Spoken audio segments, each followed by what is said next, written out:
But yeah, mom was calling me probably to see how the holidays went, but How'd it go? I ignored it. Ha- uh, Holidays are kind of crazy. We were at Andrew's family's house, and it's always interesting looking at someone else's family's dysfunction.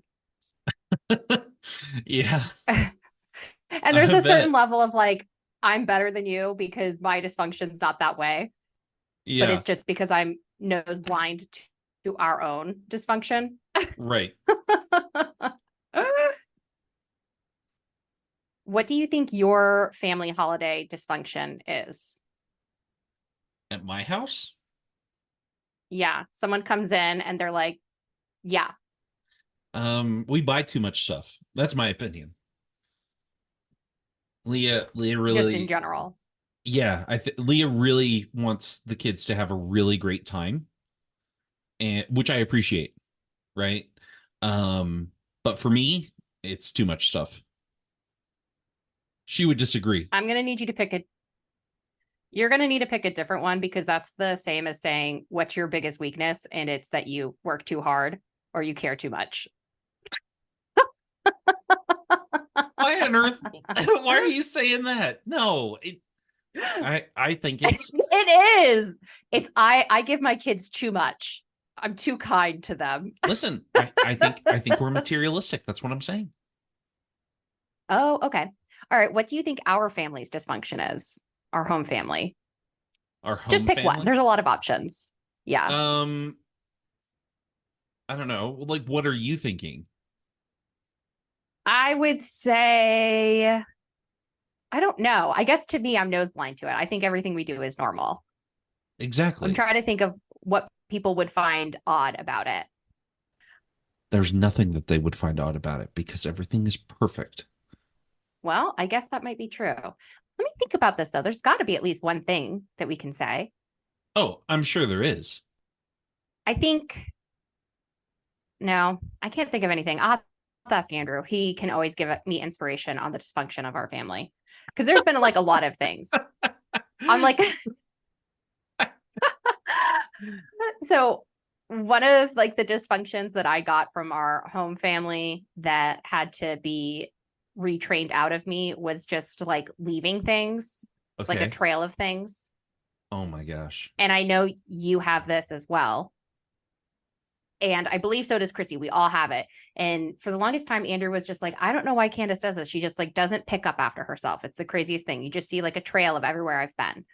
And I'll do a big pickup after like a couple days. You know what I'm saying? Like I'll Yeah. mess, mess, mess, Yeah. mess, mess, and then I'll do a clean. And then it starts over. Uh-huh. And Andrew's like, just do it as you go. And then when he went to visit mom and dad, he realized the reason why is because mom is like the fairy duster. And everything you do, you put down a cup. Andrew will be like, I'm not even done with my cup. And she's washing it. Oh my gosh. Yeah. So you just kind of like, you're like, oh, my trash just disappears. I'm not a messy person at all. But it's just, Leah hates this about me. I Hates know. this. I know. One of her things is like when I get home that I explode. Suddenly everything I brought in with me is everywhere. Yeah. My shirt's Yeah. gone, right? Like I've changed into soft shorts. My shoes are there, my bag, like she's like, you come home and you explode. Yeah. That's I know. so I funny. I used to do that too. And Andrew, he maybe he has fallen down. So this podcast I listen to, they talk about in a relationship, Uh-huh.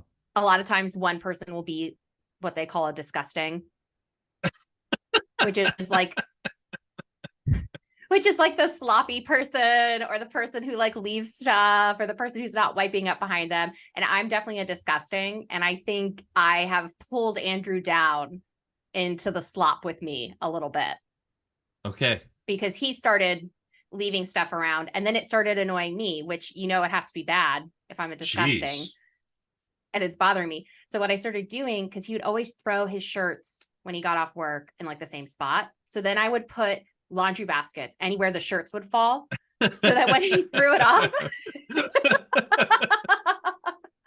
So we just have these laundry baskets all around the house in like a variety of locations that don't make any sense. But it's because like when he would come home, he would just throw it off and it would land in there. And I'd be like, perfect. That's so funny. Now that But yeah, I was going to say, then you have to go on an Easter hunt to find all of your laundry baskets. And then it's like, there's been a laundry basket. He's like, where's this shirt I really like? Well, this laundry basket's in a weird corner and we haven't found it for, 2 months. exactly. Well, luckily now that we both work from home, there's not the coming home and needing to immediately get undressed. You're already undressed. You're already in your pajamas. So it has eliminated that entire issue in the relationship. So it's really been very positive. That's funny. That's hilarious. Yeah. So So did your kids have a good Christmas? my kids had a great Christmas. Leah makes sure that the Christmases are super magical. Oh, that's Yeah, nice. she works very hard at that. And she's amazing at that. And so my kids had a really great Christmas. One of Ben's presents was he got a ball python because Sky has a ball python, which is for the Oh, like an listeners. actual snake? Yeah. Oh my God. Uh so Sky, his cousin, Jordan's daughter, has a ball python and he was very excited to get it. And so we got it, and the ball python, we didn't get it on Died. Christmas Day. We kind of got him like Yeah. we had a tank that Leah got from somebody, and I did not realize how much more equipment we needed. Yeah. And right now we're still trying to get the tank to heat up to the right temperature because it's currently Mm-hmm. not getting as hot as it should be. Okay. Well, it's very cold where you are, I'm It sure. is, and the tank is located in the basement where Ooh. and it's unfinished, right? So like it's pretty cold down there, Mm-hmm. which isn't horrible for warm-blooded creatures, right? But Yeah. so we're still trying to figure out how we need to set up the room slash Mm-hmm. what are all the different heating elements we need to get. I think that the light Mm-hmm. that we got that's on top of it is probably not going hot enough, if that makes sense. Yeah. I think we need a Yeah. hotter You need a light. brighter bulb or something. Yeah. Yeah. And then we got two, we had one, but then we bought another under the tank heater. It's basically like a heat pad Oh, that has a yeah. sticky side and it just tapes to under the tank. Mm-hmm. So the snake can get to the right temperature if it just kind of burrows a little into Mm-hmm. the the floor, but it's the ambient temperature in the tank still too low, Mm-hmm. if that I makes see. sense. Yeah. So Andrew runs very cold and I run very hot. Like at night, if I try to cuddle or anything, he's like, you're like molten lava. And Oh he's like, I yeah. instantly Leah start says the sweating. same thing. Yeah. Okay. Yeah. So he calls me the heat rock. And so whenever it's cold out, now it's my time to shine.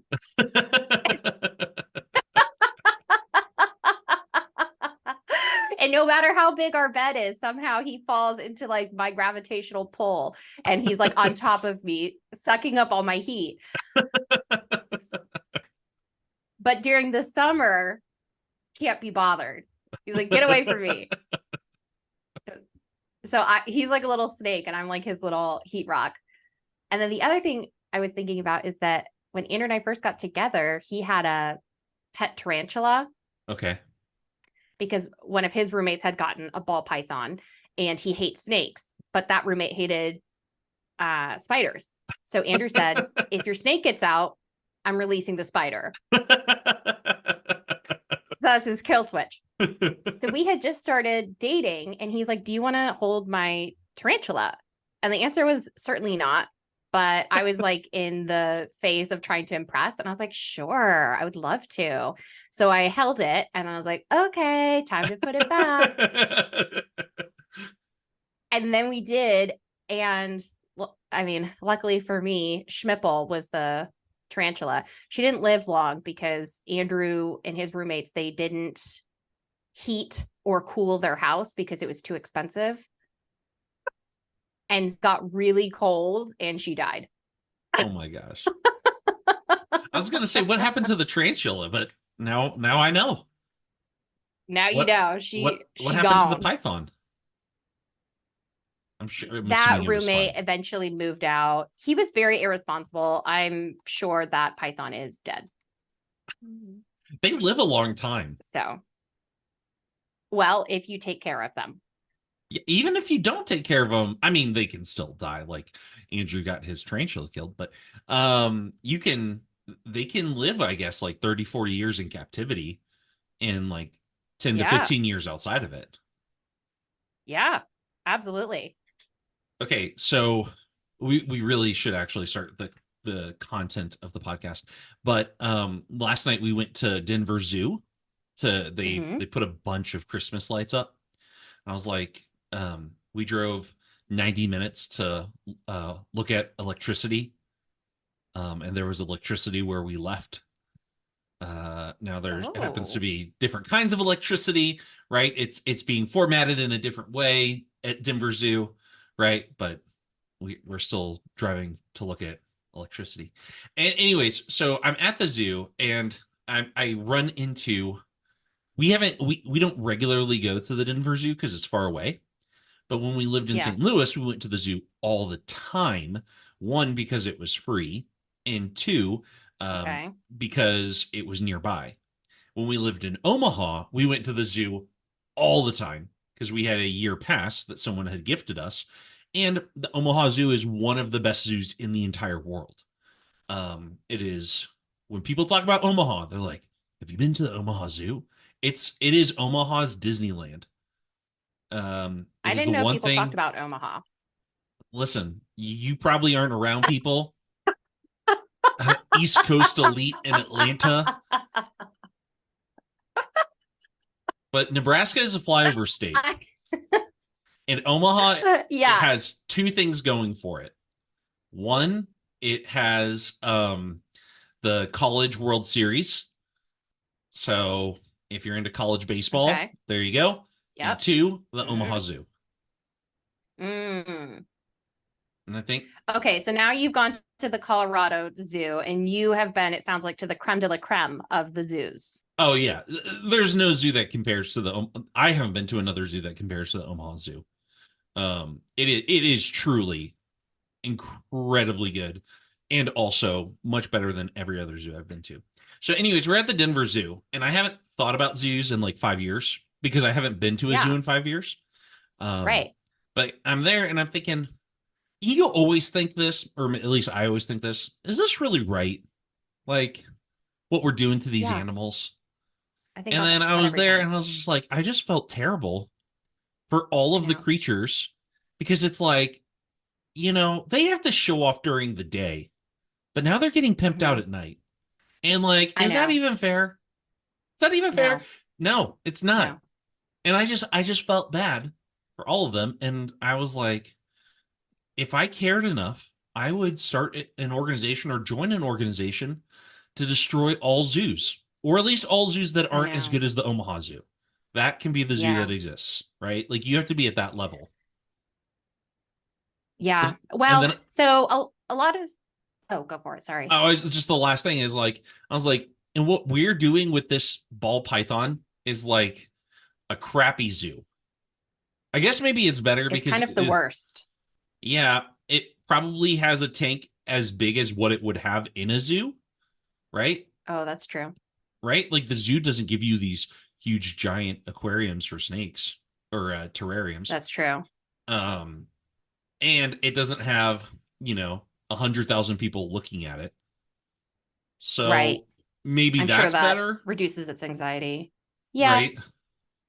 But Yeah. that's still maybe we're only a step above. Well, I mean, to extrapolate that a step further, my cats are indoor cats. So they're effectively in a very large tank. Yes. And I think about that too. And I would love to let them go outside, but I would also hate for them to die. So I don't know. Is it selfish of me to keep them in? I don't think I think your cats are so domesticated that they are now in their natural habitat. My cats have turned into babies. That's true.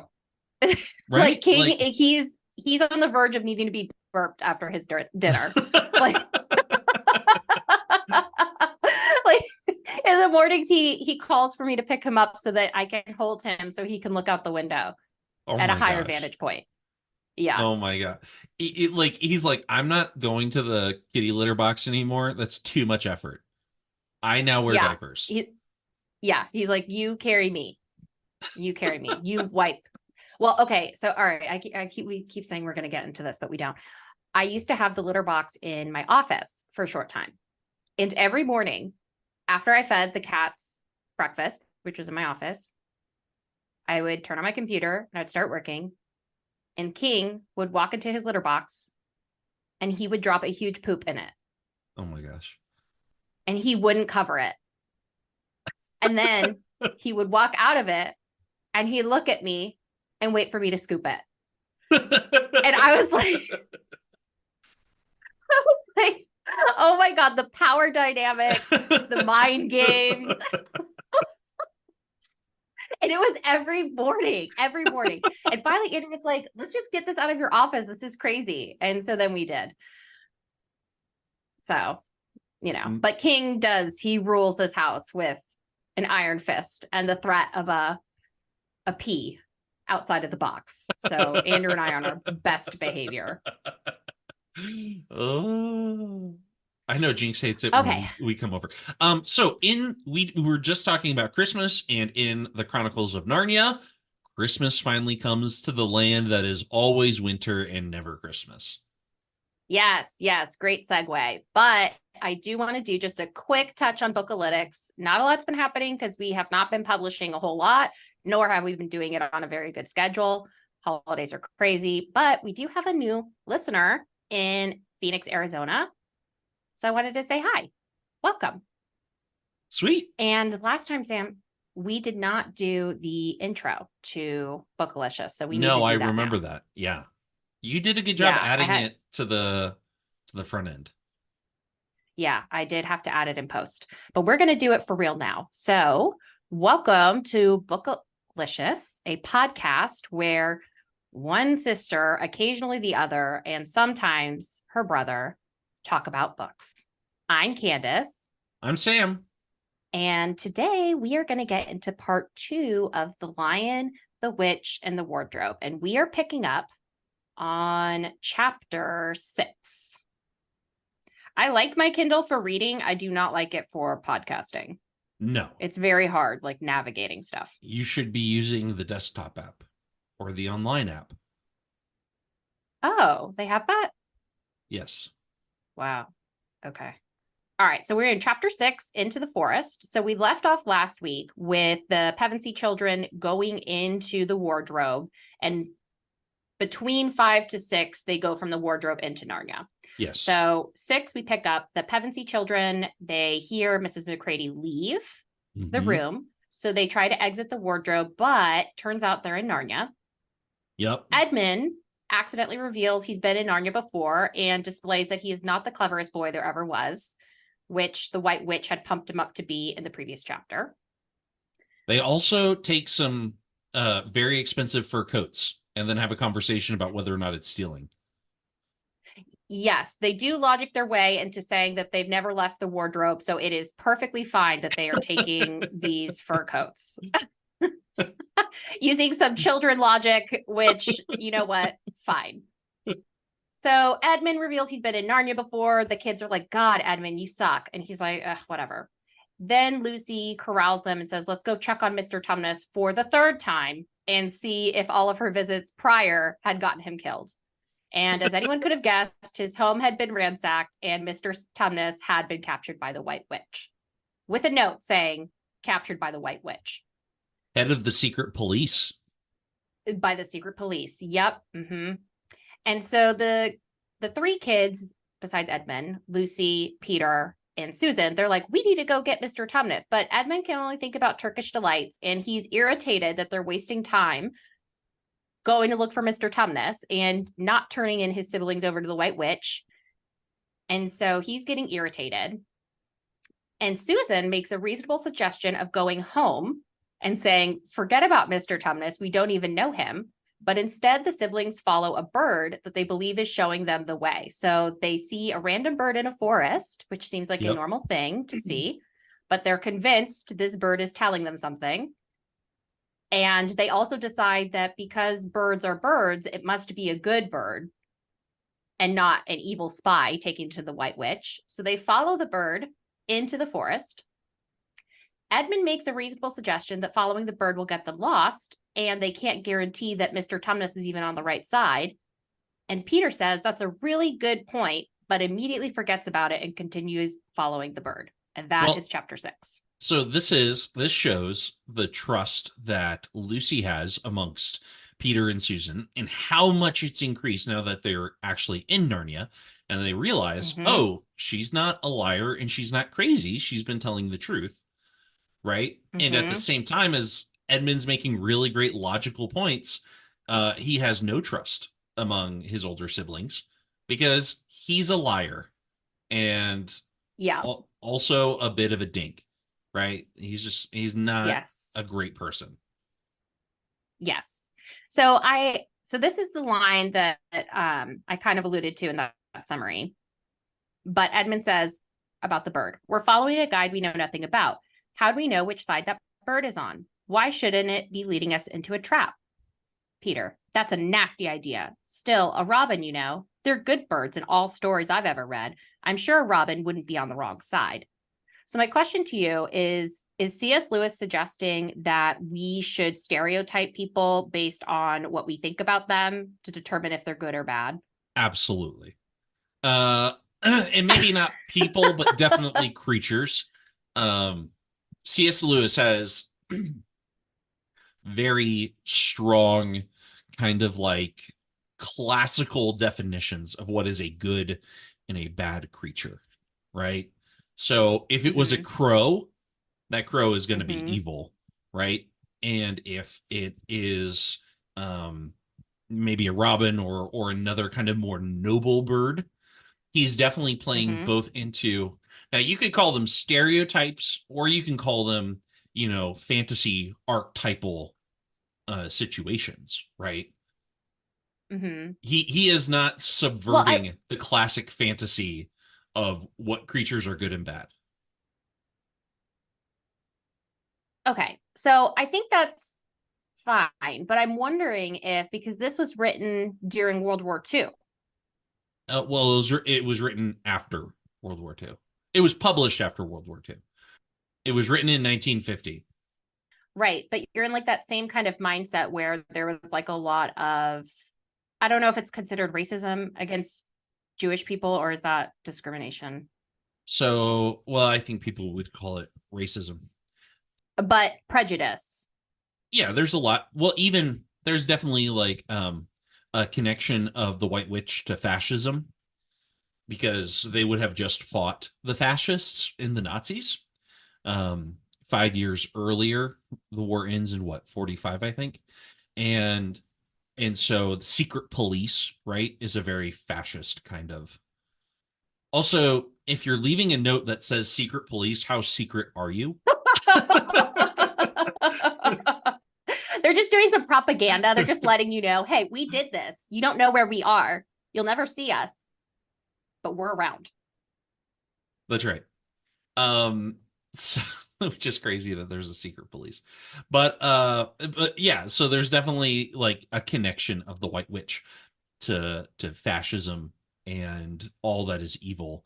And I think if you were somebody reading this in Britain in 1950, you would immediately see that connection to how the Nazis operated.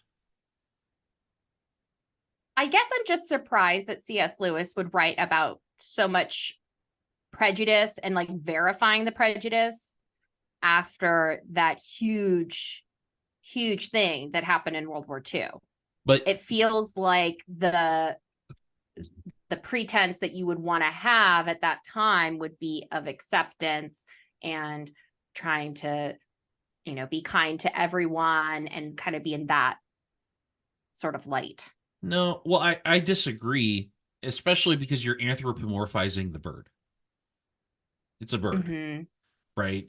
It's a creature. Well, they go on and they do it to dwarves, Yes. lions, Yes. sentient creatures, creatures that Yes. are just as Yes. The cognizant talking, as people. right? The talking, right? Hmm. But again, you're anthropomorphizing, right? What I'm saying is I think that C.S. Lewis is playing within the genre of fantasy, especially Mm. fantasy as it has been written up until that point, right? Like you could Mm. say that modern fantasy begins with Tolkien, Hmm. especially kind of the huge creativity that we've seen in the last 70 years since this book was written. But if you're talking Hmm. classic fantasy tropes, I don't think I don't think you have to see this as um Lewis holding up this idea that you can typecast people based on who they are. Though based on his age and the time in which it was written, I don't know if that would actually entirely be wrong, right? Like, What do you mean? so I'm saying that what I'm not saying is that C.S. Lewis is not prejudiced. He very well may be Oh, prejudiced. I don't think yeah. that this is a great example of him being prejudiced. There's a different Okay, fair example enough. that people bring up of the Chronicles of Narnia about another country that exists essentially as like a Middle East country with Mm. these people called colormen. And Oh, people are like, that's super God. racist. And yeah, Uh, it doesn't look great on this side, right? But I think that's a much hmm. better example of C.S. Lewis allowing the prejudice of his times to fill Hmm. in.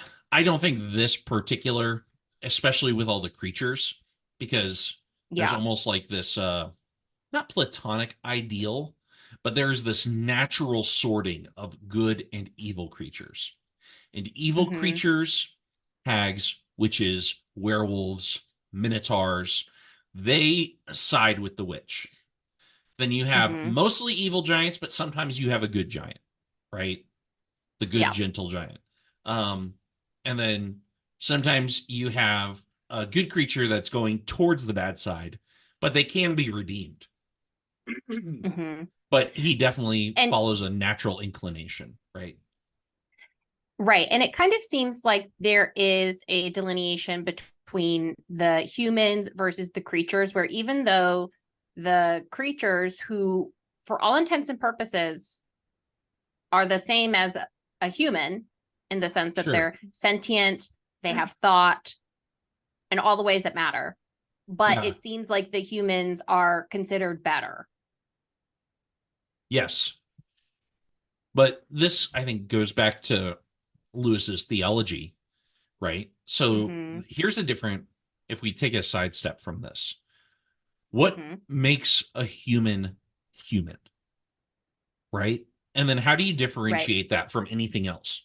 So if you say what makes a human human is rational thought, then Hmm. what do you do with a robot or an AI that achieves a level of rational thought, or even let's say super rational thought, right? They Hmm. exceed the capacity for what it for what the average human can do.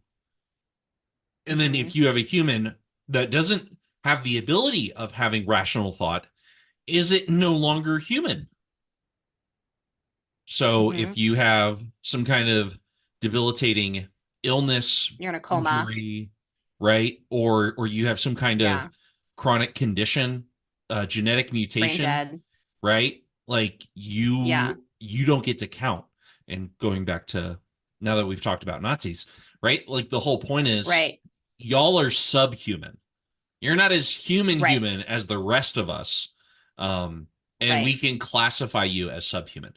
So I don't think that rational thought or intelligence is a good way of defining humanity. Um, Now, theologically, I would say that humans are human in this special sense because God has declared it so, right? That humans were Right. made in his image. Um, and I think that for Lewis, now I'm reading into this, right? Hmm. But this seems to be pretty, um, normal for Narnia. That in the beginning, in The Magician's Nephew, right, Aslan made everything, and he set these two humans to be the first king and queen over that creation, right? Mm-hmm. Reiterating the role that Adam and Eve had, and even Mm-hmm. calling them sons of Adam and daughters of Eve, right, is evoking the image of God. And so Yeah.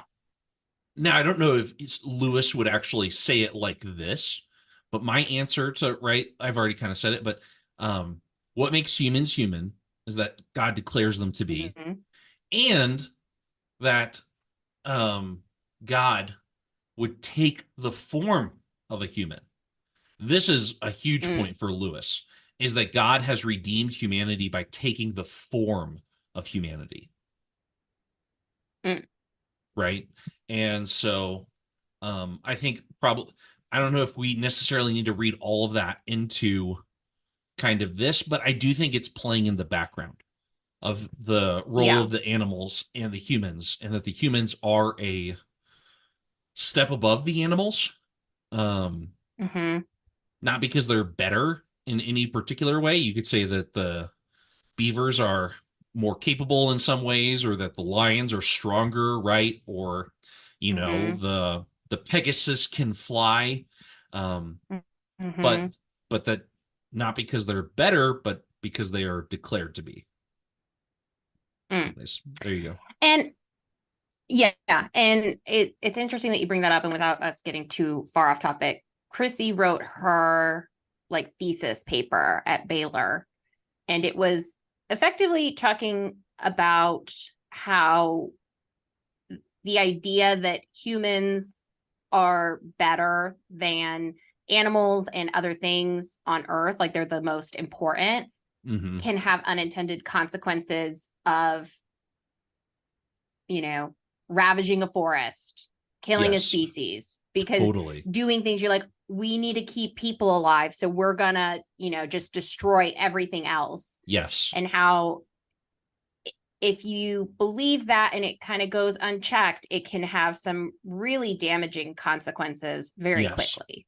This is the difference between believing that you can please God on your own versus receiving God's love as grace.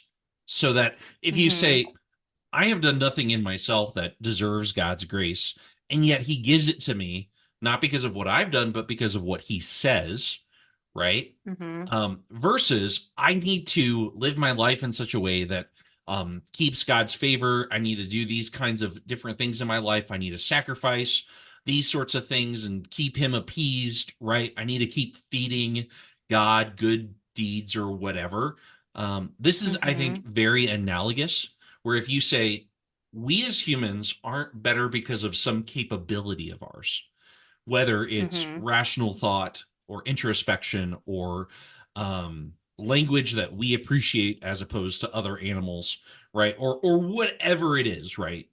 Um, if you're not justifying yourself saying, well, this is why humans are better than animals, but you take it Mm-hmm. simply as grace, that God says, hey, you're in charge of the animals, so take care of them. You're in charge of the Mm-hmm. earth, so take care of the earth. And Right. if you see your place not as, oh, I've earned this, but that God has placed me in this to be a steward over it, to care Mm-hmm. for it, I think you're going to come about um, to your solution of, okay, what do we do in this situation with us and the environment or whatever? And I think you're going to come to a much healthier place. Yes. Yeah, I definitely agree. Oh, okay. So you ready for chapter 7? We meet the beavers. Yes. Okay, so chapter 7, a day with the beavers. And my summary. So once the siblings have followed the bird a good way into the forest, the bird flies off, leaving the children stranded in the middle of the wood. And the children are determined to decide who's on the good side versus bad side by looks and species alone. And they see a beaver and they determine that he is on the good side, and they go to meet with him. Their intuition pays off, and the beaver is on Aslan's side and has big news. Aslan, quote, is on the move. Mr. Beaver brings the children into his home, and Mrs. Beaver cooks up a great big meal. I didn't have anything really highlighted here. The first thing, and this is something cool with Kindle, is it tells you if there's a line that's very popularly highlighted. Yes. And so this was one of the most commonly highlighted areas. And so when Mr. Beaver talks about Aslan, it says, at the name of Aslan, each one of the children felt something jump in its inside. Edmund felt a sensation of mysterious horror. Peter felt suddenly brave and adventurous. Susan felt as if some delicious smell or some delightful strain of music had just floated by her. And Lucy got the feeling you have when you wake up in the morning and realize that it's the beginning of the holidays or the beginning of summer. Yeah. I didn't find that particularly thought-provoking, but a lot of, I guess, a lot of other people did. So I want to talk about the quote in particular, but I do want to talk about that practice of like how much is showing something to be very popular creates a self-perpetuating popularity, right? Like you see, 595 other people thought this was helpful. Well, maybe it is helpful, right? Like, and you wouldn't have highlighted it on your own outside of that. And then sometimes if I'm reading Kindle, because I do love highlighting things, I'll highlight anything I find interesting. And sometimes I come across the ones that are like super popular, and I'm like, I'm not like those people. I'm gonna find my own interesting quote, right? Or I add on to the quote, like I add a line before or a line after to like feel superior to myself or whatever. To be like, I'm an individual. Yes.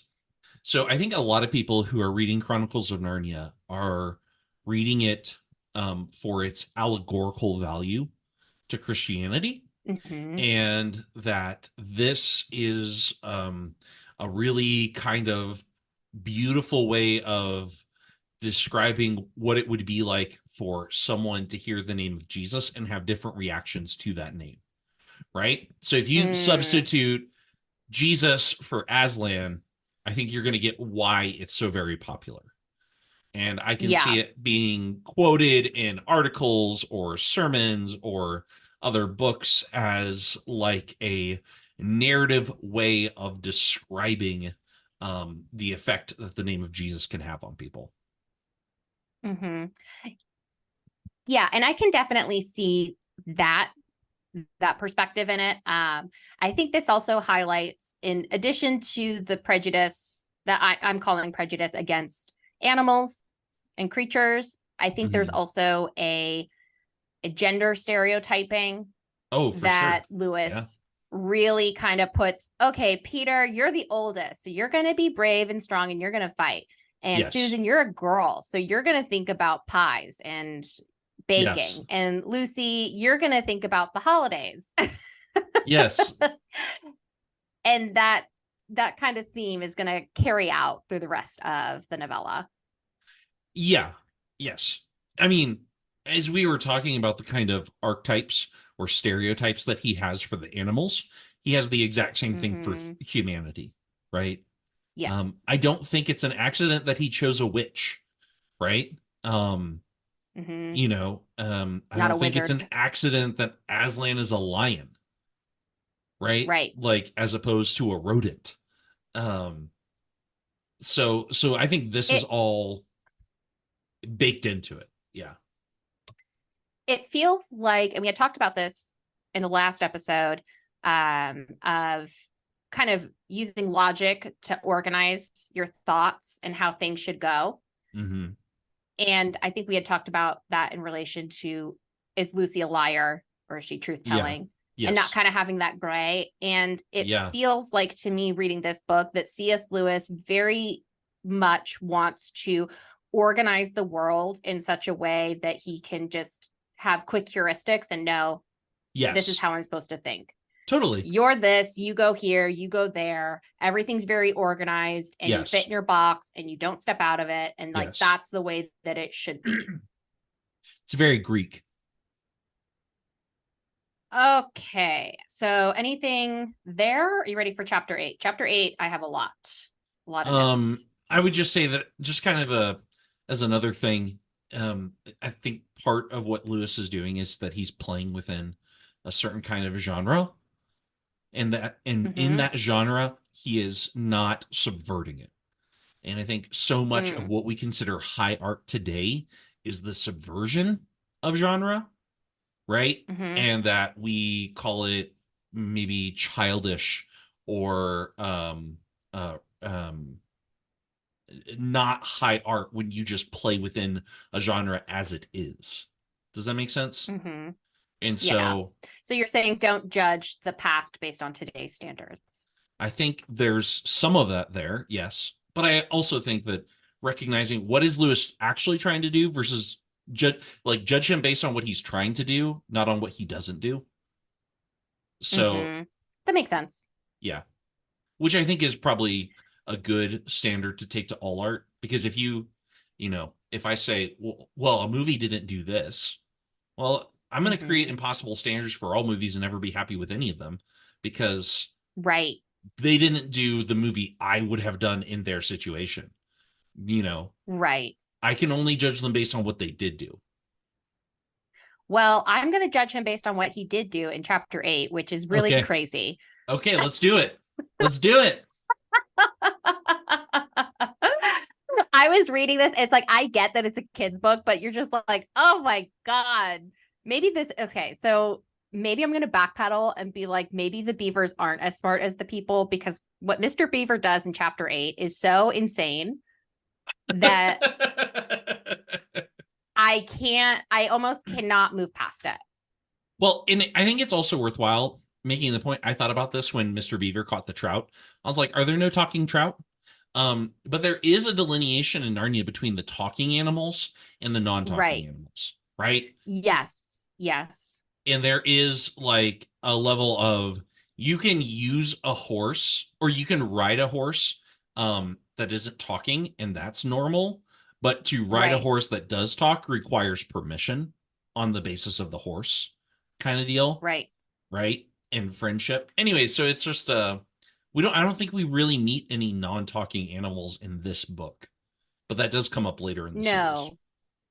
Yeah, and I can definitely see that, and not to get too sidetracked, but I can understand where it's hard, even if you're a human in the world and you're like, well, I don't want to eat meat because I don't want to cause Yeah, harm. And I think that's yeah, very noble. And I wish I had the discipline to do that.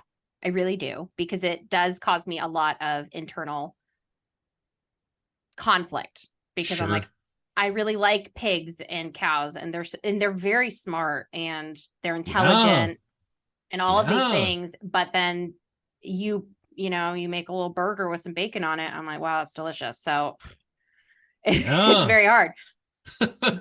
But at the same time, so what will happen sometimes if you have someone who has strong beliefs like that, they'll try to pass that on to their kids, but we'll talk about their Sure, pets. sure. And so there's been several instances where you have a couple and they're vegetarian or Yeah. vegan or whatever it is, and they have a cat. And so then they feed the cat only vegetables. But cats are strictly carnivores, and they literally cannot absorb nutrition Yes. from vegetables. They end up killing their animal because they're like, oh, I don't want to cause any harm. And it's like, well, by doing that, you've now killed an animal. And so you kind of get into this never ending loop of what do I do?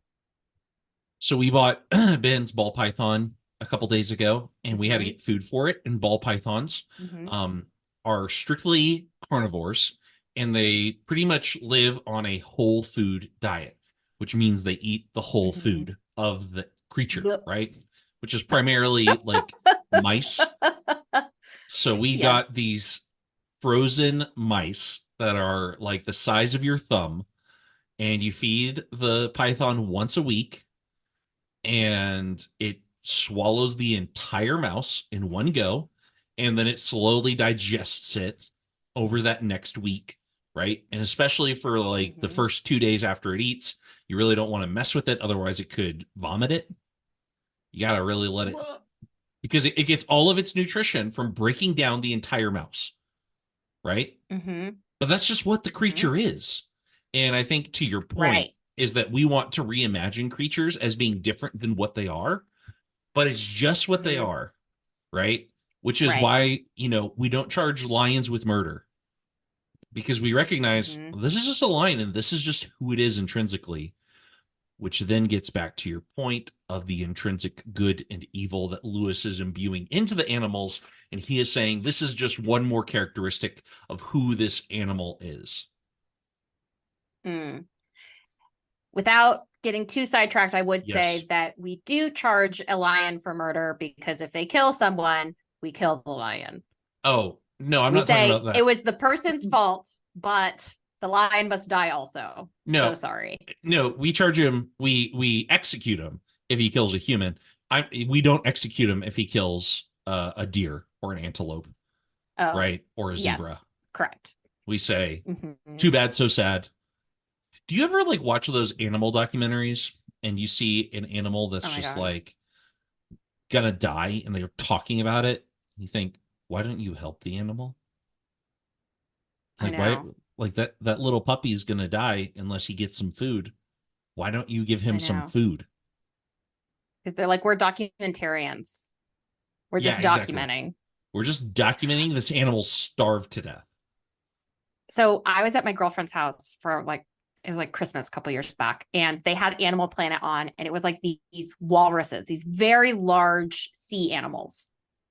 And for whatever reason, I guess the walruses were like confused or disoriented, and they were jumping off of a cliff. They thought they were going into the water because there was like a cloud or something, Oh my but gosh. then they were just jumping off a cliff and dying. And so each one by one, you're watching these walrus jump off of this cliff, and then the camera's panning, watching the walrus Uh-huh. tumble down this cliff to its death, where it just plops on the rest of its friends' dead bodies. Oh And you're my just gosh. watching this over and over again. And you're just like, oh my God. So like, but what do you do to stop the walrus? The walrus is much bigger than you, Nothing. right? Like, Yeah. You anyways. just watch him tumble through stuff. Okay, Okay. what So chapter 8? chapter 8. Chapter 8. All right. Summary. Mr. Beaver tells the Pevensie children all the secret details of Aslan's comeback plan, which does not include saving Mr. Tumnus. Peter immediately suggests that all the children go straight to the White Witch's castle, where Mr. Tumnus is, dressed as peddlers, and sneak in and save Mr. Tumnus. After every detail of the secret plan has been spilled, Mr. Beaver realizes that Edmund has left the building. This is the part where I'm like, this is insane. Mr. Beaver then says he knew the whole time that Edmund was on the wrong side, and now that Edmund knows the plan, the White Witch will sled right over to his dam and torch the whole place. I like, then why did you say all the details, Mr. Beaver? Like, he's like, I knew the whole time. He's like, okay. Now that Edmund's missing, Peter, with another brilliant plan, suggests that the children divide into 4 separate search parties to walk around the woods that no one's familiar with to go find Edmund. But Mr. Beaver tells the children they only have 20 minutes to pack before the White Witch is there and will kill them all. And I'm like, Peter has so many bad ideas. Number one, Yes. he's quick to action, slow to thought. Yes. Yeah. I'm like, oh my God, Mr. Beaver going into great detail, all the secrets in front of Edmund, knowing that he's evil. Only be like, oh man, that's it. My whole house, everything's getting torched. We got to go now. I don't know. I What do want to you call this bad writing. It could be bad writing, right? Lewis is, you know what I was thinking when I was going over this chapter again today? I was thinking to myself, wow, Lewis immediately gets into Aslan coming. There is no like Yep. period of time. Like they are here. They've heard, hey guys, it's always been winter. It's never been Christmas. And as soon as they get there, Christmas is coming and Aslan's here. Mm-hmm. Right? There is Yep. no, this would be like act 3 of another book. And this is still, if you will, act 1 going into act 2. Yes. Yes. Um, so part of me wonders, and this is an assumption on my part, but how much does British politeness play into this entire encounter? That you provide the Oh, what do you benefit of mean? doubt to someone, Hmm. and that you might think that, so the beaver thinks that Edmund might be evil, right? But based on Hmm. politeness and that he's with these his brothers and sisters, Mr. Beaver does nothing about this. And then Uh, that I feels like a stretch. it might be a stretch. I don't know. I'm only bringing it up as a possibility to the societal context of that appears being written, that these animals essentially have some level of British etiquette. Okay, if I were to like come up with a reason why this insane chapter occurred, Yes. Yes. I would put that on the board as a possibility. Sure. That's all I'm doing. I'm not, I'm, Does that change the insanity of Mr. Beaver? No. no, He's still a loon. like absolutely. like just don't share all the details. Just share a lot of details. Just share some. Yeah. Sprinkle in some wrong details. But he's a beaver, not a fox. He's a beaver. He's not a fox. And A fox would C.S. be Lewis, clever. as you said, can only do a fox would be cunning. Yes, Mr. exactly. Beaver is truthful. But C.S. Lewis, he's like, I have 100 pages to write this story. There is no time That is to send the exactly witch right. down the wrong road. That's exactly right. No time. She needs to know the plan exactly as it needs to be. If we were reading Elantris and Sanderson was writing The Lion, the Witch, and the Wardrobe, we would still be in England at this point, and the children wouldn't have gone to the countryside. Like, Yes. Yes. They would be measuring the size, they would be measuring the wardrobe, trying to figure out who the manufacturer was. Yeah, exactly. Sending them letters. So we are definitely having some whiplash of totally. Wow, so much detail to can't be bothered. Oh my gosh. Fill it in. But yeah, no, there's definitely an element of like, could there have been a couple more chapters? But no one has been considered clever except the witch. Like, Peter's not clever. Yes. Edmund's not clever. Like, Lucy's not No. even trying to be clever, right? No. Susan is essentially a bump on the log for all of this. Yes. The only clever character we have met is the witch. And it's yes. Perhaps, and maybe there's something that you could draw from this, but it's almost as if like everyone in this book are children, and Yes. the one adult is evil. Yes. Right? Like, I could see that making a little more sense. I don't know. I'm not saying that this is good writing, but you know, what is it? Deus Ex Machina. He's got to get the witch knowing that they're there, right? Yep. He probably it couldn't be a spy that snuck in an open window. Exactly. A spy would have made more sense logically, that they would have been seen and reported on. But where Lewis wants to go isn't just the plot point that the witch knows, but he wants to get to the very essential point that Edmund betrays. So which is true. Right. And so that's where much more of the conflict and ultimately how the rest of the book is essentially being set up comes by what Edmund does here in betraying them. And so a spy does not accomplish that. Yes. Which, fair enough. So this is Edmund being like, he heard about Aslan. It makes him sick to his stomach. He's like, I need to go get more of those cocaine-laced Turkish delights. That's right. I gotta go. That's right. He doesn't even grab a jacket, which we find out in the next He's an idiot. chapter. All these children are idiots.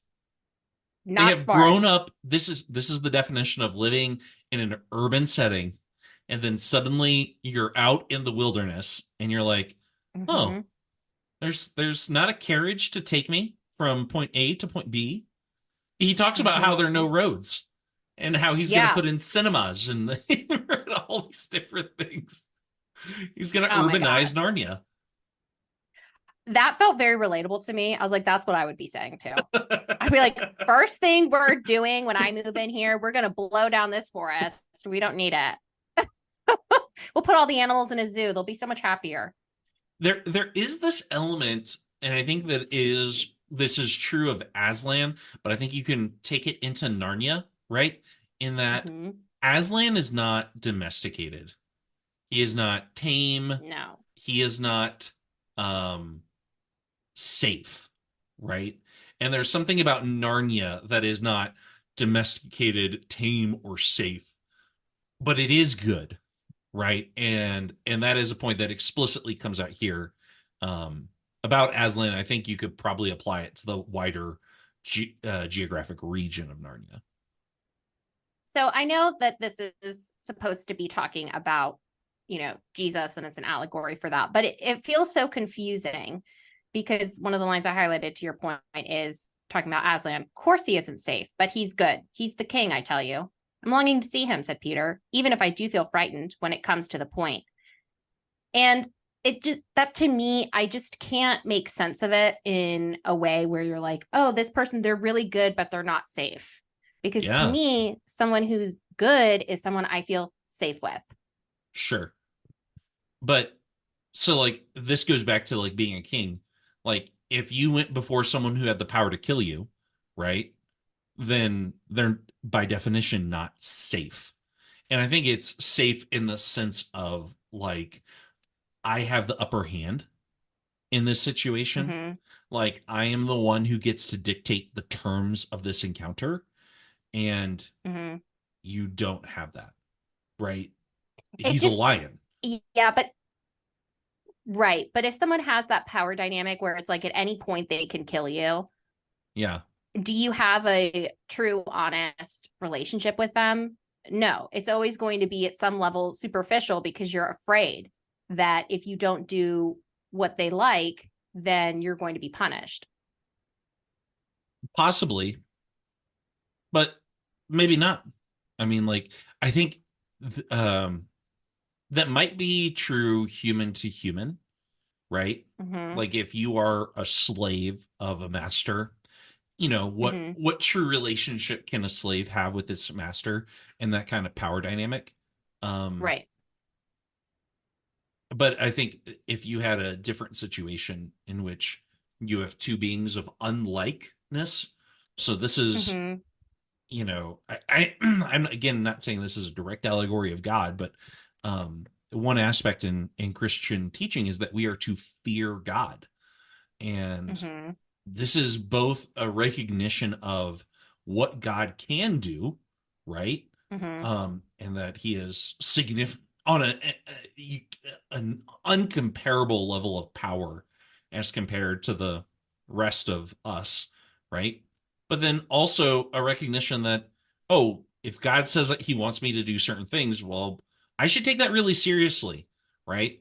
Mm-hmm. And that's part of fearing and loving. Um, Well, maybe it's kind of like with my cat, Keen. mhm. I could kill him at any point Yeah, if I wanted to. I'm sure. far bigger. I have tools, Yeah, but he lets me rub his belly. He lets me stroke under his yeah. chin, which is like their windpipe, and that's a very vulnerable place for an Mhm. animal. He lets me basically manhandle him, and he Yeah, feels fully confident that I wouldn't hurt him, even though I right. have the ability to do so. Absolutely. I mean, this is essentially have you ever watched do you watch any of the superhero stuff? Here or there. So there's this one animated show on Amazon called Invincible based on a series of comics. And basically it's like a more realistic version of superheroes, right? But Mm-hmm. at one point, so there's this alien who comes and he's basically Superman. He's not Superman, it's a completely different thing, right? But he's basically Mm-hmm. Superman. And then he has a Yeah. kid, and his son is half human, half alien. And it turns out that, spoiler here, the dad was sent there to enslave the planet, right? And now he wants his Oh, Andrew was son, watching this show. yeah, and he wants his son to help him. And Yeah. and they have this big fight because the son doesn't want to hurt anyone, right? He wants to be a hero, like his dad, like he Hmm. thought his dad was. And his dad's like, you know, these people are ants, right? We are going to live Right. thousands of years or whatever. They're going to be Yeah. dead in a couple of decades, right? Like they are essentially ants compared to us. And Yeah. it's so, in this one sense, if you were to think that Superman, I'm taking it out of this show but putting it back on Superman. Superman's not safe, right? Like Right. he could destroy the planet if he set his mind to it. But your Hmm. relationship with the Superman is that you trust that despite the danger of his power, he is good, Hmm. right?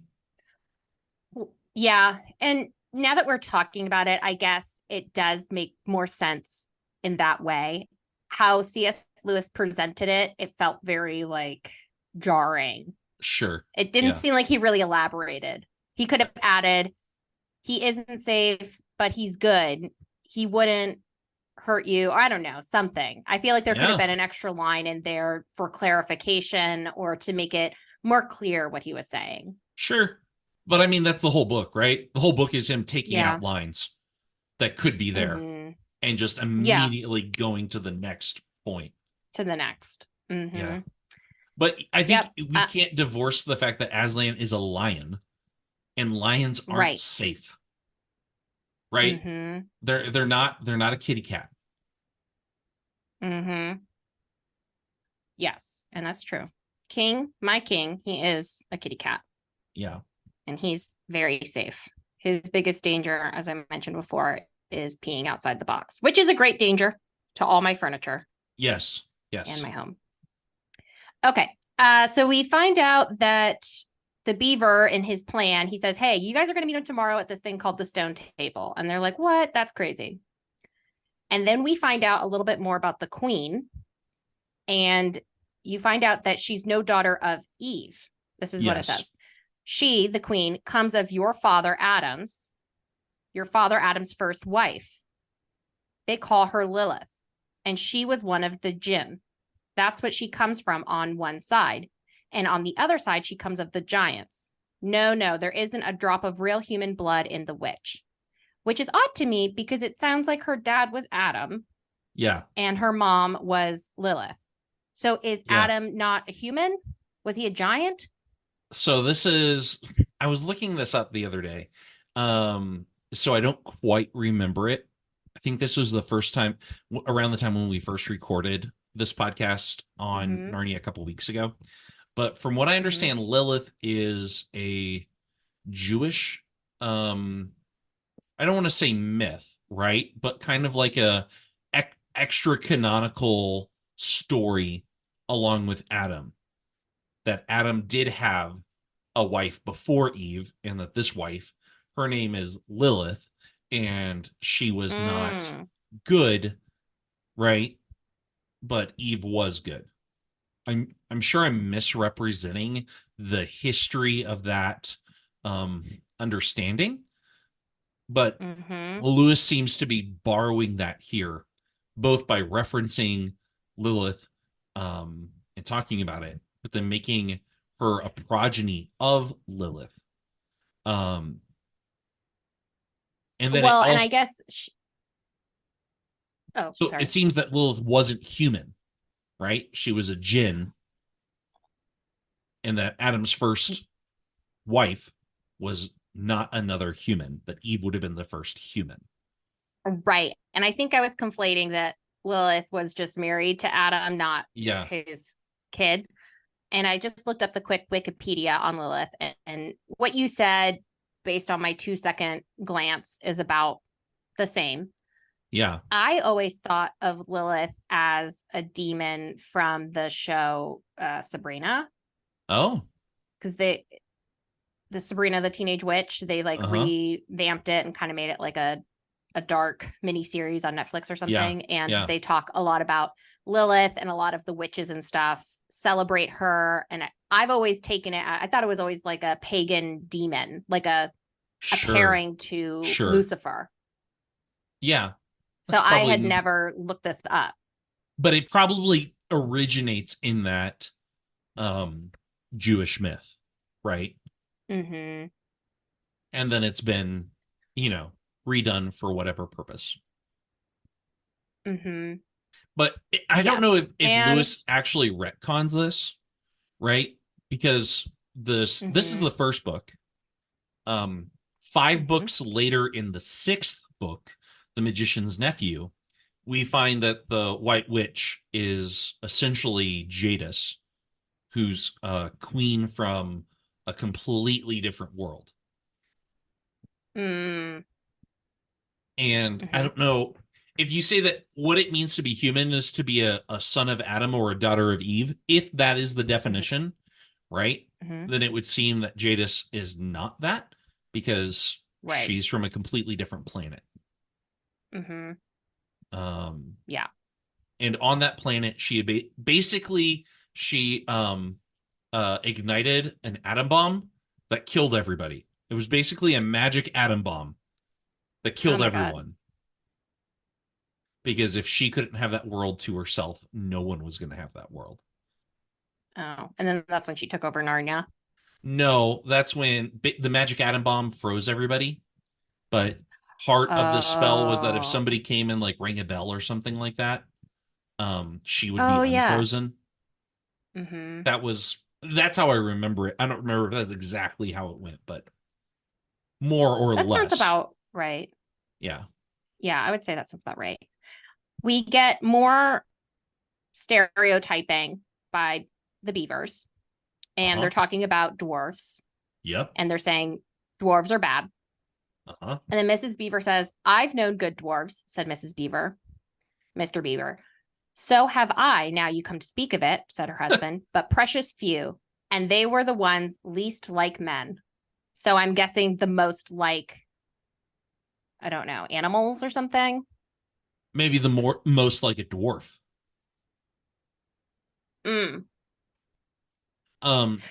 if this on the plays spectrum, go for it. I was going to say, in the next book, Prince Caspian, you meet 2 different kinds of dwarves. One's a red dwarf and the other's a black dwarf. The black dwarf is evil. The red dwarf is pretty good. Or at least he's open to goodness, right?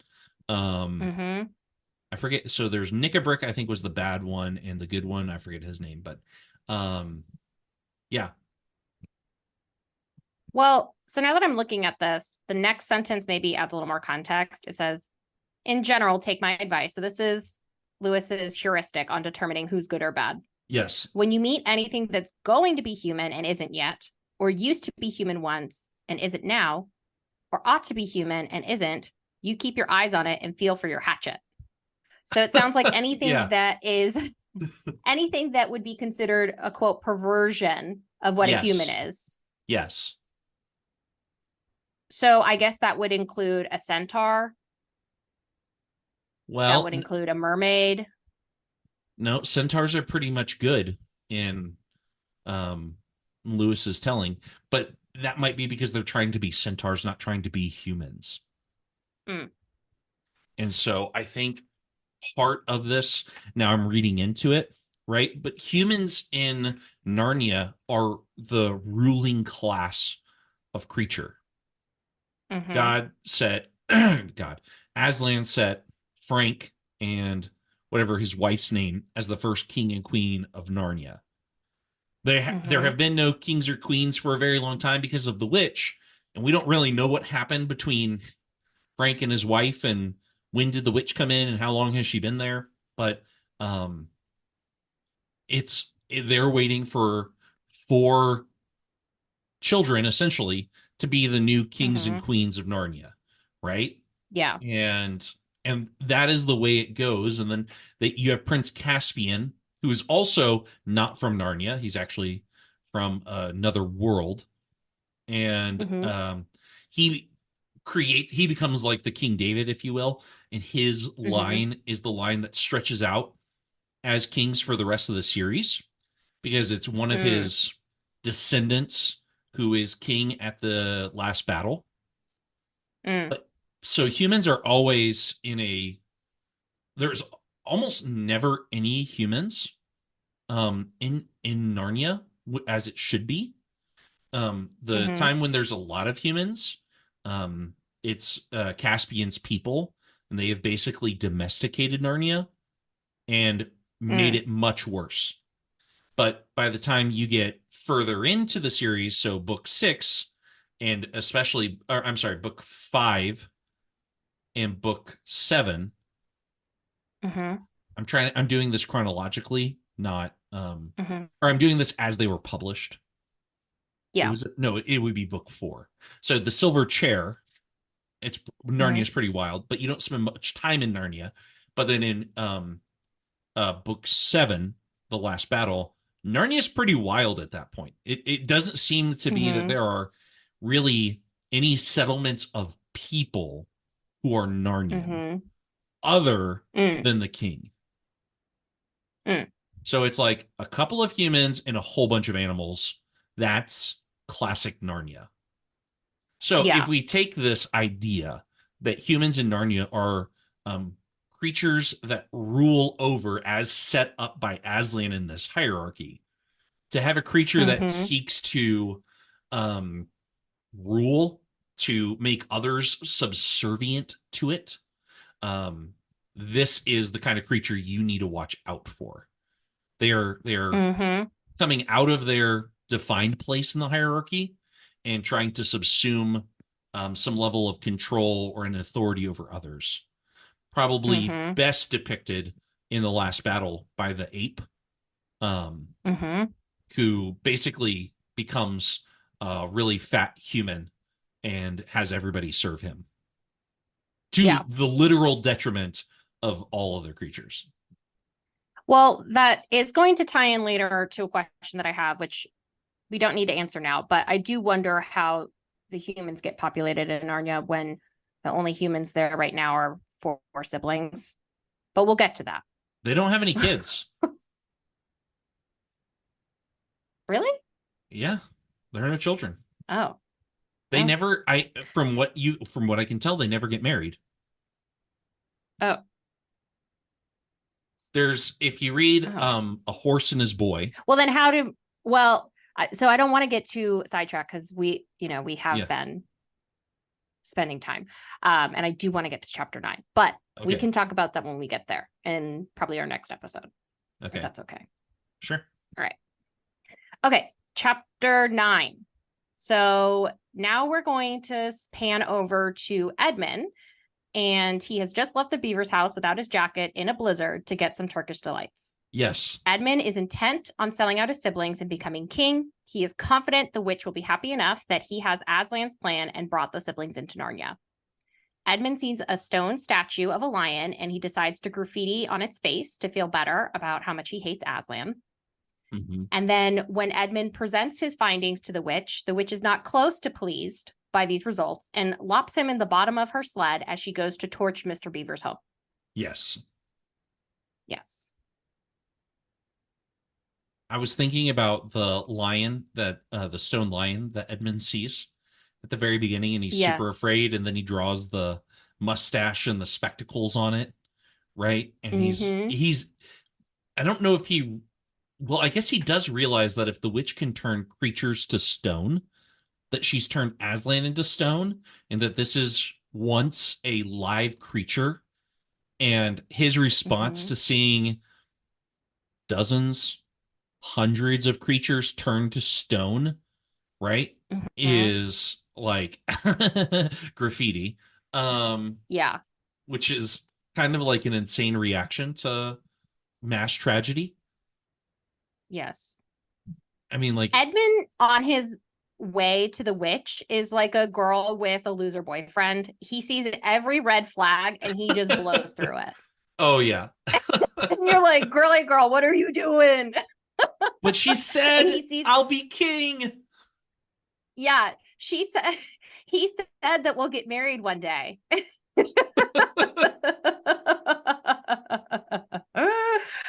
Yeah. So that is, yeah, Edmund sees a lot of red flags and he just keeps going. He's like, oh, the witch's favorite color is red. No, Wow. he's an Who idiot. knew? This also was reminiscent of The Hobbit. No, not The Hobbit. Lord of the Rings, when the Fellowship comes across three trolls, but they were Mm, the three trolls who got turned into stone in The Hobbit, mm-hmm, and mm. Aragorn is like, "Well, y'all have forgotten your family history, and I knew it wasn't a troll because one, it's noon, and two, there's a bird's nest in its ear." So this is reminiscent of that, right? Where being afraid of something Mhm. that's stone, but when you look closely, you realize, oh wait, it's covered in snow and it's not moving. And Yeah, exactly. We see a little bit of Edmund's inner turmoil as he's going to the witch's castle, and he's in a lot of discomfort because he's traveling in a blizzard without a coat. And it was, the line is, even as it was, he got wet through. He got wet through, for he had to stoop under branches and great loads of snow that came sliding off onto his back. And every time this happened, he thought more and more how he hated Peter, just as yeah, if all of this had been Peter's fault. yes, he is very spiteful. Yeah. So I can just imagine what his inner dialogue probably is. Like, if Peter had listened to me from the beginning and we had gone straight here, we didn't go to the beaver's house, then I wouldn't have to be trudging along without my jacket. And it's all his fault. It's probably Exactly. like what's looping through Yes. Yes. his mind. And you also see Edmund succumb to a very common psychological fallacy that people tend to do, which is once they start the sunk cost fallacy, once they Yeah. start, they feel like Yes. they've gone too far. And he's feeling afraid of the house. And he's like, this is a very scary place and I really shouldn't go here. The line, but it was too late to think of turning back now, because he probably feels like I've already abandoned my siblings and I kind of have to go through with this. Yes.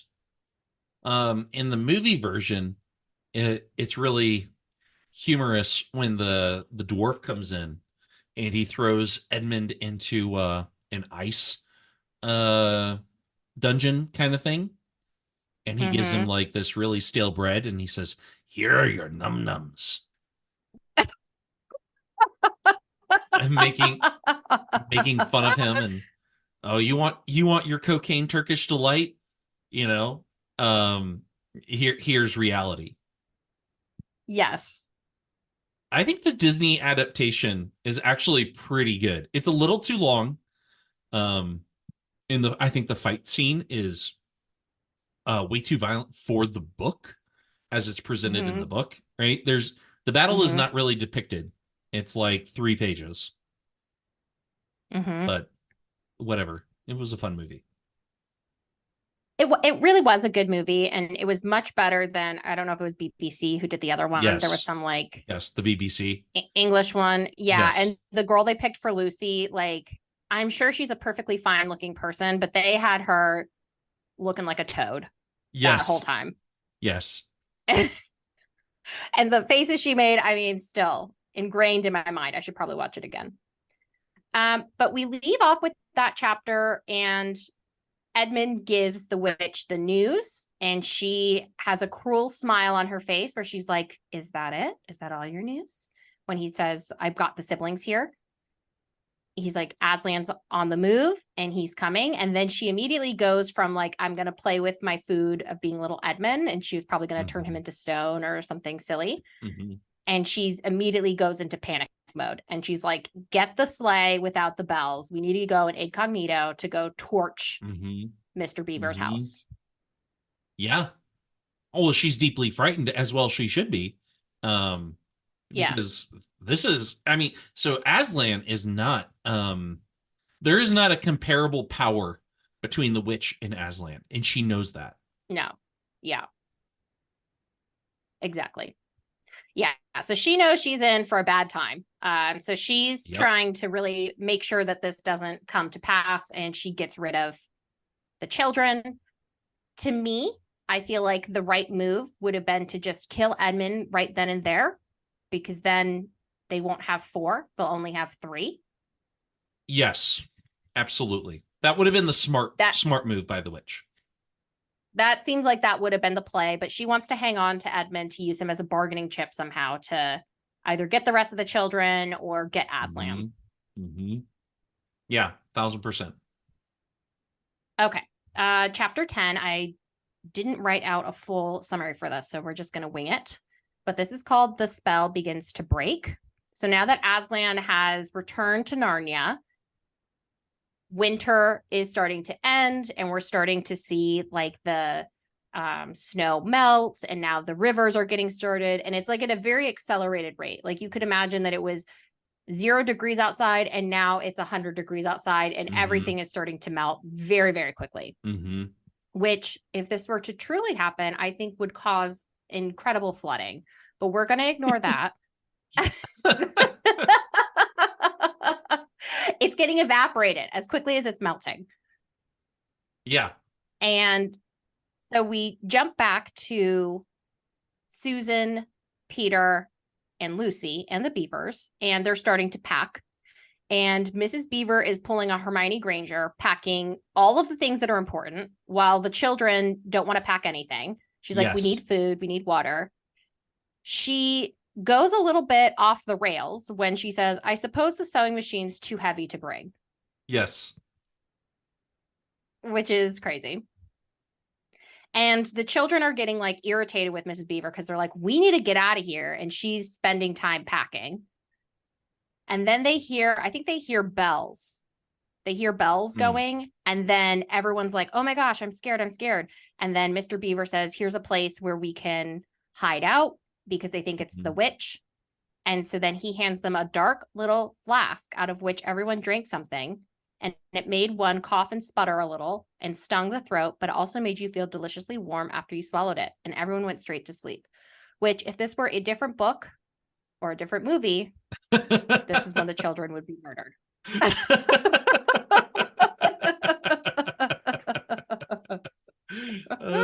That's so true. So then they hear the bells and they're frightened, and the Beavers go out to see what it is. And they're like, if it's the White Witch, we'll be really quiet. But then they find out it's Santa Claus, Father Christmas. Christmas. Yeah. So like we said, it has been winter, never Christmas, but now it is Christmas. And in the next couple hours, it's going to be summer. So Father Christmas, he's having to do quadruple time to get everyone their presents. So Father Christmas is giving out his gifts, and the Beavers are like, oh my gosh, like, what are you going to do with my gift? Because Mrs. Beaver got a new sewing machine, and he's like, don't worry about locks. I can just put it in your house. And I'm thinking their house is burned down. So what are you going to do about that? But I guess he also says that he's going to finish their dam and mend all the leaks. So he's going to fix it, and he's going to put in a new sewing machine for Mrs. Beaver. And then he hands presents to the children who are there. So that means that Edmund does not get a present because he's being a naughty boy. Peter gets a shield and a sword, very appropriate for a man. Susan gets a bow and a quiver. And he says, you must use the bow only in great need, he said, for I do not mean for you to fight in the battle. And then he says, it does not easily miss. And when you put this horn to your lips and blow it, then wherever you are, I think help of some kind will come to you. So Susan gets the weapon she's not supposed to use and some defense. And Lucy gets a cordial that will pretty much heal anyone. And she gets a dagger. But again, he also does not want her to be in battle. Only Peter. So Lucy's like, I want to go to battle. She says, why, sir? I don't know, but I think I could be brave enough. That is not the point, he said. But battles are ugly when women fight. And now, here he suddenly looked less grave. Here's something for the moment for you all. And he just sidesteps that point and gets them breakfast. And that is the end of chapter 10. So you remember how I talked about the one theory that the medieval understanding of the planets is the unifying theme of the Mm-hmm. Chronicles. This is Mm-hmm. uh Santa is, if you will, Jove incarnate, Mm. right? Jupiter. And Yes, it's yes. he is doing everything he needs to do to take care of everybody, do right by everybody, and is also Mm-hmm. very kingly in his presence, very jolly. Mm-hmm. And I noticed this, that when they were at the Beavers and they realized Edmund's not there, Peter says, "By Jove," which Oh. the guy who came up with the theory is like, that's not unintentional. That's very intentional. Mm-hmm. So, I don't know. I just thought Because I'd, I've heard that so often and I never knew where it was from. That tickles me. I like that. yeah. So, It's kind of curious that Santa Claus can't become the king because it seems like he would do quite a good job. right. But he's also not human. He's Father Christmas. It sounds better than human. I know. I'm just saying. Yeah, so we're starting to see how the siblings who stuck around on the good side, they're having a great time where they're getting presents and they have warm food and they're getting, donuts and Hmm. crumpets. And we find out with Edmund, he is like in the luggage of the sled, bumping around, being treated like dirt. Shouldn't have been a jerk to everybody. I know. Edmund, he's really getting his comeuppance right now. Yes, he Okay, is. chapter 11. Aslan is nearer. So now we pick back up with Edmund, and he is really hungry because all he got was, what did you call it? The crusty bread, num nums. Yes. All he had were num nums, which turn out to be stale, moldy bread. So it says Edmund, meanwhile, had been having a most disappointing time. When the dwarf had gone to get the sledge ready, he expected the witch would start being nice to him, as she had Hmm. their last meeting. This is the point. But she said nothing at all. And when at last Edmund plucked up his courage to say, "Please, your majesty, could I have some Turkish delight? You said," and she says, "Silence, fool." And then that's when the dwarf gives him the num nums instead. And so she's like, "Don't even think about Turkish delights. Like, you are not going to be king. It was all a joke. Hmm. Yeah, You are property now." you are a fool. Mm-hmm. Yes. And the witch tells her head wolf, Mogram, and she Hmm. says, "Take with you the swiftest of your wolves and go at once to the house of the beavers and kill whatever you find there." So they're doing a split up approach, which Peter had suggested, but not in a good way. No. She has some strategy here because the wolves Yes. actually know where to go. Yes. And so the wolves are going to go to the beavers, cover that, and then she's going to head to the stone table where they're all meeting up. Hmm. I also love how she terrorizes the animals who are like, "Yeah, Father Christmas came and gave us presents." Oh, yes, I forgot about that. So then they're on their sled, but because winter is ending, sled is not really the mode of transportation you need now. You need Yes. something with wheels. Yes. So that gets frustrating for her. And then she sees the people celebrating Christmas and she gets really mad and Hmm. she turns them into stone.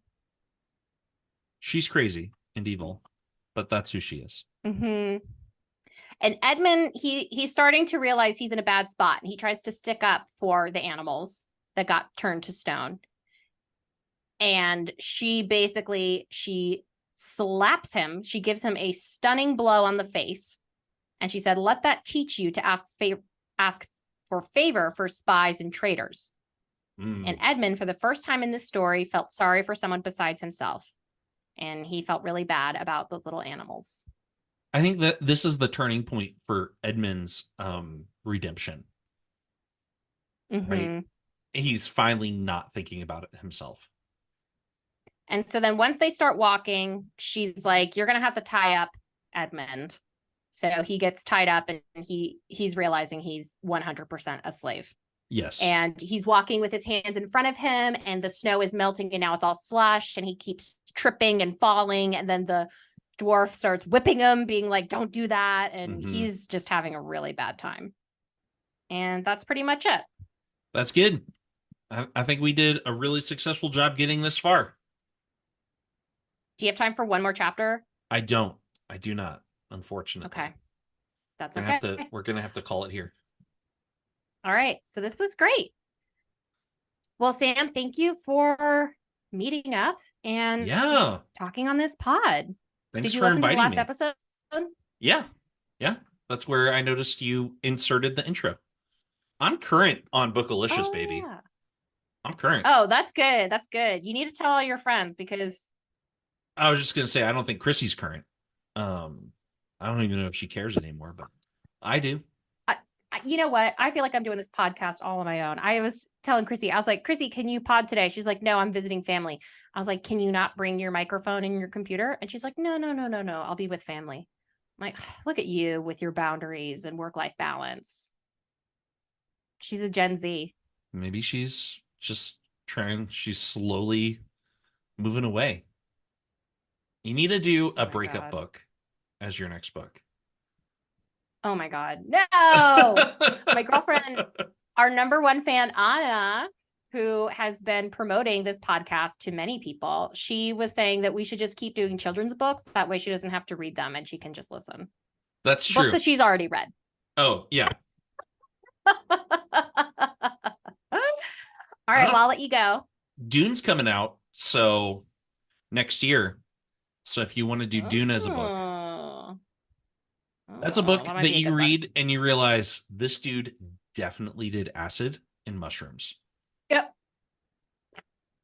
Sounds like a good time. Is it Frank Herbert, I think, is the author? Yeah, I'm looking at it right now. All right, well, love you. Talk to you later. All right, later. Peace.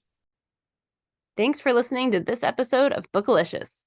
If you like this discussion, please rate or subscribe to our channel to help other book lovers find this content as well.